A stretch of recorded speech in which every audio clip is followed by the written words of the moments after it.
In Chicago, where the Irish-American Daley clan dominated for decades, the city's first Jewish mayor, Rahm Emanuel, led the St. Patrick's Day parade.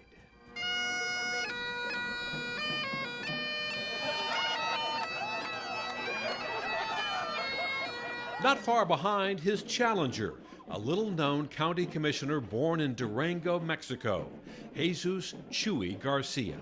Chuy, happy St. Patrick's Day. That Emanuel even has a competitor is a stunning setback for the hard-driving Democratic insider, but his failure to win a majority in the February election, despite vastly outspending his rivals, forced him into a runoff. Why does this mayor, with every advantage, incumbency, money, allies like the President of the United States, why is he fighting for his political life? Because people of Chicago don't like him. Chicago Tribune columnist John Cass blames Emanuel's abrasive personality for his lackluster showing in an election where nearly 2 in 3 voters stayed home. He knows that it is a problem for him. It's a serious problem. It's not about competency with him. People know he's competent or feel he's competent. I can rub people the wrong way or talk when I should listen.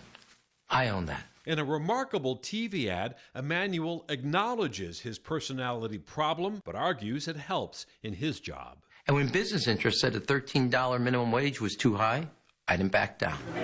How are you today? His opponent, Chuy Garcia, a longtime local politician, entered the race only after other higher-profile names decided not to run, including the head of the teachers union, who rallied 4,000 teachers to help Garcia get out the vote. For Chuy Garcia's campaign, the driving message is a tale of two cities. He calls Rahm Emanuel Mayor 1%, accusing him of catering to the giant corporations and their CEOs in the gleaming skyscrapers downtown. Garcia portrays himself as the neighborhood guy, more in touch with ordinary Chicagoans.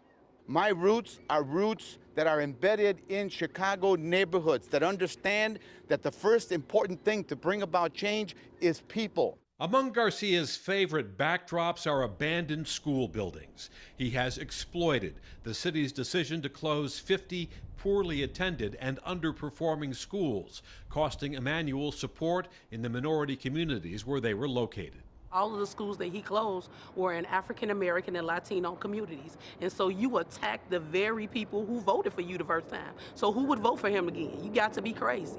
Garcia has hit a nerve, too, promising to take down more than 300 red light cameras, money machines for the city that angered drivers. Emanuel eventually backed down, ordering 50 removed. He won't admit that it's politics. He talked about it as policy, but he couldn't sell it as a policy change. You know what it is? It's what the people know. It's a political act, and it suggests panic. In the Southside cafeteria, one of Barack Obama's old haunts, we sat down with voters leaning each way. I'm leaning toward Emanuel. He has the reputation of being a tough, feisty guy. I felt like that's what we needed in the mayor of Chicago. I think that's what we got. And I think that's what we still need that. I'm leaning towards Jesus Garcia. Well, I think it's pretty clear in my opinion. There's some associative reasons for that, including things that have affected people directly in their families and in their pocketbooks. That includes the closing of schools, it includes speed cameras that are costing people extra money, which they're viewing as taxes. Out in the melting pot of Chicago neighborhoods, Emanuel is softening his tough guy image, telling his own family's immigrant story to connect with ethnic voters. About 100 years ago, my grandfather came to this city. And in 2 generations, his grandson is the mayor of this great city. It tells you volumes about why Chicago is the most American city, most American of American cities. And Emanuel is on the defensive about Garcia's most damaging criticism, that he neglects the city's pockets of poverty in favor of the rich and powerful. How do you respond to these accusations from your opponents that you are the mayor 1%? Not true, Emanuel says, touting his reforms to public education. I threw myself in to make sure that every child has a full day of kindergarten, and going forward, we're going to have universal pre-K for all 4-year-olds. Those are not quote-unquote, the children and families of the 1%, but they're the most bedrock of Chicago's future, and that's how you create a middle class. But Emanuel is also playing offense. Some creative sources of financing. Relentless TV ads accuse Garcia of being unable to pay for all his promises in a city struggling with massive debt. Garcia has only been able to afford a handful of commercials. This used to be a school until the mayor shut it down. The mayor is still outspending you 7-8 to 1, millions of dollars more than you're ever going to get on television commercials. Can you possibly catch up? Of course, not only can we catch up, we will overtake the mayor.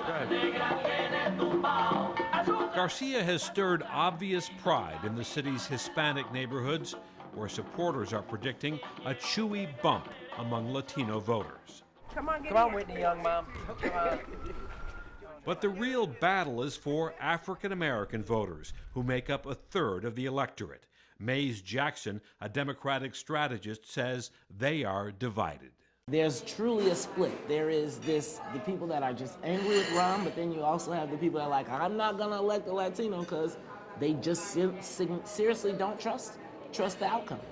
Hi there. I'm volunteering with the Chgo Garcia for Mayor campaign. Yes. Are you aware of that Chui's running? Yes, I am. Garcia's surge has given hope to Democrats who want a more liberal candidate to take on Hillary Clinton in 2016.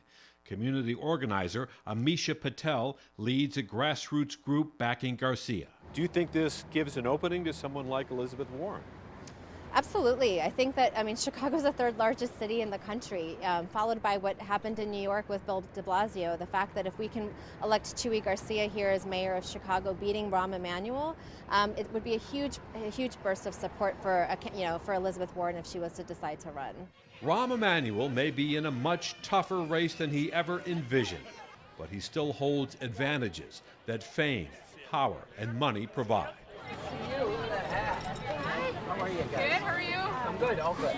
For his part, Garcia is upbeat in the face of polls showing him behind. And Chicagoans who relish politics as they do parades seem to be enjoying the contest. Chris Bury, PBS NewsHour, Chicago.